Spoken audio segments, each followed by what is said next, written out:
ചേച്ചി ഇപ്പം സ്ഥാനാർത്ഥി പ്രഖ്യാപനം വന്നിരിക്കുകയാണ്. വയനാട്ടിലാണ് സ്ഥാനാർത്ഥി. കേരളത്തിലെ പാർട്ടിയുടെ തീരുമാനം കേന്ദ്ര പാർട്ടി ലീഡർഷിപ്പിനെ അറിയിക്കുകയും അതേ തുടർന്ന് സെക്രട്ടേറിയറ്റ് അംഗങ്ങൾ, പാർട്ടിയുടെ കേന്ദ്ര സെക്രട്ടേറിയറ്റ് അംഗങ്ങൾ ആ വിഷയത്തെ സംബന്ധിച്ച് ചർച്ച ചെയ്യുകയും കേരളത്തിൽ ഐക്യകണ്ഠേന തീരുമാനിച്ച സ്ഥാനാർത്ഥി പട്ടികയ്ക്ക് അംഗീകാരം കൊടുക്കുകയുമാണ് ചെയ്തിരിക്കുന്നത്. അത് ഇപ്പൊ ഈ എന്നോടൊപ്പം സെക്രട്ടേറിയറ്റ് മെമ്പർമാരായ senior member comrade Aziz Pasha, comrade Pallab Sengupta, comrade Ramakrishna Panda, ഈ 3 സഖാക്കളും എന്നോടൊപ്പമുണ്ട്. കേരളത്തിലെ പാർട്ടി ഇന്ന് എടുത്തിട്ടുള്ള തീരുമാനം, അതില് ഈ രാജ്യം നേരിടാൻ പോകുന്ന ഈ തെരഞ്ഞെടുപ്പ് എന്ന് പറയുന്നത് രാജ്യത്തിന്റെ സമസ്ത മേഖലകളിലും വർഗീയ ഫാസിസം കടന്നുകയറ്റം നടത്തിക്കഴിഞ്ഞിരിക്കുന്ന സാഹചര്യത്തിൽ നടക്കുന്ന ഈ തെരഞ്ഞെടുപ്പിൽ ഒരു സ്ഥാനാർത്ഥിയാകുന്നതിന് എനിക്ക് നൽകിയിട്ടുള്ള ചുമതല, പാർട്ടിയുടെ ചുമതല, അത് സന്തോഷപൂർവ്വം സ്വീകരിക്കുകയാണ്. എന്റെ പാർട്ടിയോട് അതിനുള്ള നന്ദി രേഖപ്പെടുത്തുകയും ചെയ്യുകയാണ്. തീർച്ചയായിട്ടും ഇത് പാർട്ടി പ്രവർത്തനത്തിന്റെ ഭാഗമായി കണ്ടുകൊണ്ട് അത് അങ്ങേയറ്റം ഭംഗിയായി നിർവഹിക്കുന്നതിനുള്ള എല്ലാ പരിശ്രമവും ചെയ്യുന്നതാണെന്ന് കൂടി പാർട്ടിയോടും പാർട്ടി സഖാക്കളോടും ഈ സമയത്ത് ഉറപ്പ് നൽകുകയാണ്.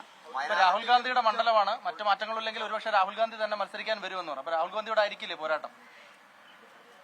CPI എന്ന പാർട്ടി, ആ പാർട്ടി അതിന്റെ വിവിധ ഘടകങ്ങളിൽ ചർച്ച ചെയ്തെടുത്ത ഈ തീരുമാനം, ആ തീരുമാനത്തിന്റെ അടിസ്ഥാനത്തിലാണ് ഇന്ന് സംസ്ഥാന സെക്രട്ടറി കേന്ദ്രത്തിൽ നിന്ന് ലഭിച്ച അനുമതിയെ തുടർന്ന് സ്ഥാനാർത്ഥികളുടെ പട്ടിക മാധ്യമങ്ങളോട് ഷെയർ ചെയ്തത്, സംസ്ഥാനത്തെ ജനങ്ങളോട് അറിയിച്ചത്. അപ്പൊ ഇത് ഞങ്ങളുടെ പാർട്ടി എടുത്ത തീരുമാനം. ആ പാർട്ടി തീരുമാനത്തെ ഞാൻ ശിരസാ വഹിക്കുന്നു. പാർട്ടി ഏൽപ്പിക്കുന്ന ആ ദൗത്യം നിർവഹിക്കുക എന്നുള്ളതാണ് ഒരു പാർട്ടി പ്രവർത്തക എന്ന നിലയിൽ എന്റെ ചുമതല.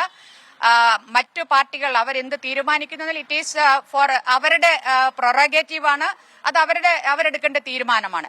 ഇന്ന് രാജ്യത്ത് നിലനിൽക്കുന്ന സാഹചര്യം അനുസരിച്ച് ഈ രാജ്യത്തെ രക്ഷിക്കണമെങ്കിൽ ഇടതുപക്ഷ മതേതര ജനാധിപത്യ ശക്തികളെല്ലാം ഒന്നിച്ചു വരണമെന്ന് CPIയുടെ പാർട്ടി കോൺഗ്രസിലെ റെസൊല്യൂഷനുണ്ട്. ആ റെസൊല്യൂഷന്റെ അടിസ്ഥാനത്തിലുള്ള പ്രവർത്തനങ്ങളുമായാണ് CPI മുന്നോട്ട് പോകുന്നത്. ഈ നിലപാട് മറ്റു പാർട്ടികളും, മറ്റ് മതേതര ജനാധിപത്യ പാർട്ടികളും ഈ നിലപാട് മനസ്സിലാക്കുകയും അതിനനുസരിച്ചുള്ള തീരുമാനങ്ങൾ അവരുടെ ഭാഗത്തുനിന്ന് ഉണ്ടാകുകയും ചെയ്യുമെന്നാണ് CPI പ്രതീക്ഷിക്കുന്നത്. ഒരു മത്സരിക്കുകയാണെങ്കിൽ നല്ലേ, അത് മത്സരിക്കാതെ കോൺഗ്രസ് ഇതുവരെയും അവരുടെ സ്ഥാനാർത്ഥി പട്ടിക പ്രസിദ്ധീകരിച്ചിട്ടില്ല. അതുകൊണ്ട് അത്തരം ഒരു ഊഹം വെച്ചുകൊണ്ടുള്ള ഒരു മറുപടിയും പറയാൻ ഇപ്പോൾ ഞാൻ തയ്യാറാണ്.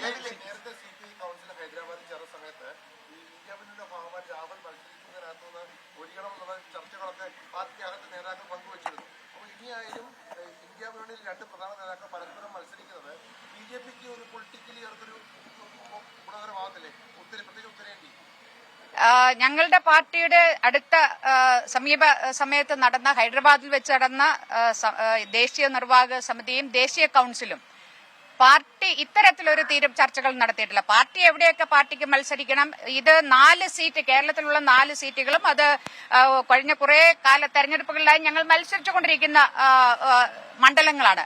അതുകൊണ്ട് കേരളത്തെക്കുറിച്ച് ഒരു പ്രത്യേക ചർച്ചകളൊന്നും അവിടെ നടന്നില്ല. പക്ഷെ എവിടെയൊക്കെ നമുക്ക് മറ്റ് രാജ്യത്തെ എവിടെയൊക്കെ സ്ഥലങ്ങളിൽ ഏതൊക്കെ മണ്ഡലങ്ങളിൽ മത്സരിക്കാൻ സാധിക്കും, ഏതൊക്കെ മത്സരിക്കണം എന്നുള്ളതിനെ കുറിച്ചുള്ള ചർച്ച സ്വാഭാവികമായി നടന്നിരുന്നു. പക്ഷെ ഏതെങ്കിലും ഒരു സ്ഥാനാർത്ഥിയെയോ അല്ലെങ്കിൽ സ്ഥാനാർത്ഥിയുടെ പേര് വെച്ചുകൊണ്ടോ ഉള്ള ഒരു ചർച്ചകളൊന്നും അവിടെ നടന്നില്ല. ഇന്ന് സംസ്ഥാന കൌൺസിൽ ചേരുകയും ആ കൌൺസിലിലാണ് തീരുമാനങ്ങൾക്ക് വന്നിട്ടുള്ളത്. അപ്പൊ പാർട്ടിയുടെ ഉത്തരവാദിത്തമുള്ള ഒരു പ്രവർത്തക നിലയിൽ തീർച്ചയായിട്ടും ആ തീരുമാനത്തെ ഞാൻ പരിപൂർണമായും സ്വീകരിക്കുന്നു, ഏറ്റെടുക്കുന്നു. ഇന്ത്യ സഖ്യത്തിന്റെ നേതൃത്വത്തിലുള്ളത് കോൺഗ്രസ് ആണ്. അപ്പൊ രാഹുൽ ഗാന്ധി എന്റെ ഏറ്റവും പ്രധാനപ്പെട്ട നേതാവ്. അപ്പൊ അങ്ങനെയാവുമ്പോൾ BJPക്കെതിരെയല്ലേ ശരിക്കും രാഹുൽ ഗാന്ധി മത്സരിക്കേണ്ടത്? ആ രീതിയിലല്ലേ സന്ദേശം നൽകേണ്ടത്? അല്ല, എന്റെ പാർട്ടിയെ സംബന്ധിച്ചല്ലേ എനിക്ക് പറയാൻ പറ്റും. അത് കോൺഗ്രസ് തീരുമാനിക്കേണ്ടതാണ്. കോൺഗ്രസ് പാർട്ടിയിലെ പ്രധാനപ്പെട്ട നേതാക്കൾ അവരൊക്കെ ആർക്കെതിരെ പൊരുതണം, ഫാസിസത്തെ ഡിഫീറ്റ് ചെയ്യാൻ എന്നുള്ളത് അവരാണ് തീരുമാനിക്കേണ്ടത്. കഴിഞ്ഞ 5 വർഷത്തെ രാഹുൽ ഗാന്ധിയുടെ പ്രവർത്തനത്തെ എങ്ങനെയായിരിക്കും വിലയിരുത്തുക? ഞാൻ അത് വിലയിരുത്താൻ ഇപ്പോൾ ഞാൻ തയ്യാറല്ല. എന്നെ സംബന്ധിച്ചിടത്തോളം ഞാൻ ഒരു വയനാട് എന്ന മണ്ഡലത്തിലെ ഒരു സ്ഥാനാർത്ഥിയായി പാർട്ടി എന്നെ തീരുമാനിച്ചിരിക്കുകയാണ്. ഒരു സ്ഥാനാർത്ഥി എന്ന നിലയിൽ ഞാൻ മനസ്സിലാക്കിയിട്ടുള്ളത്, കാരണം ഇതെന്റെ ആദ്യത്തെ ഒരു ഇതുപോലുള്ള ഒരു തെരഞ്ഞെടുപ്പിലെ ആദ്യത്തെ സ്ഥാനാർത്ഥിത്വമാണ്. പക്ഷെ ഞാൻ മനസ്സിലാക്കിയിട്ടുള്ളത്, എന്റെ പാർട്ടിയിലെ ഇതിനു മുന്നേ തെരഞ്ഞെടുക്കപ്പെട്ടുള്ള പാർട്ടി നേതാക്കളൊക്കെ കാണിച്ചു തന്നിട്ടുള്ളത്, മനസ്സിലാക്കി തന്നിട്ടുള്ളത്, ഒരു സ്ഥാനാർത്ഥി എന്ന് പറഞ്ഞാൽ അത് ജനപ്രതിനിധിയാണ്.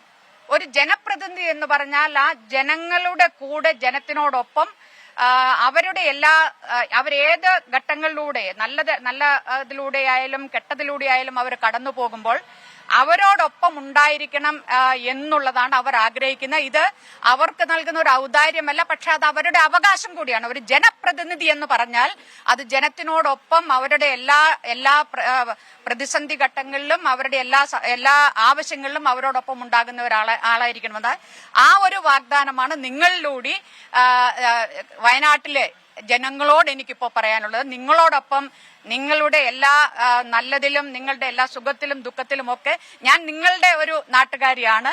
വയനാട് നിന്നുകൊണ്ടാണ് എന്റെ ദേശീയ രാഷ്ട്രീയത്തിലേക്കുള്ള ബാലപാഠങ്ങൾ ഞാൻ പഠിച്ചത്. വയനാട്ടിൽ നിന്നാണ്. വയനാട്ടിലെ മുക്കിലും മൂലയിലും പോയി പാർട്ടി മഹിളാ സംഘത്തിന്റെ പ്രവർത്തനവും വിദ്യാർത്ഥി ഫെഡറേഷന്റെ പ്രവർത്തനവും നടത്തിയിട്ടുള്ള ആളാണ്. വയനാട് എനിക്ക് പുതിയ ഇടമല്ല. അതുപോലെ തന്നെ ഞാൻ വരുന്ന സ്ഥലം, ഞാൻ കണ്ണൂർ ജില്ലയിലെ ആർളം പഞ്ചായത്തിൽ നിന്നുള്ള ആളാണ്. ഏഷ്യയിലെ ഏറ്റവും വലിയ ആദിവാസി റീസെറ്റിൽമെന്റ്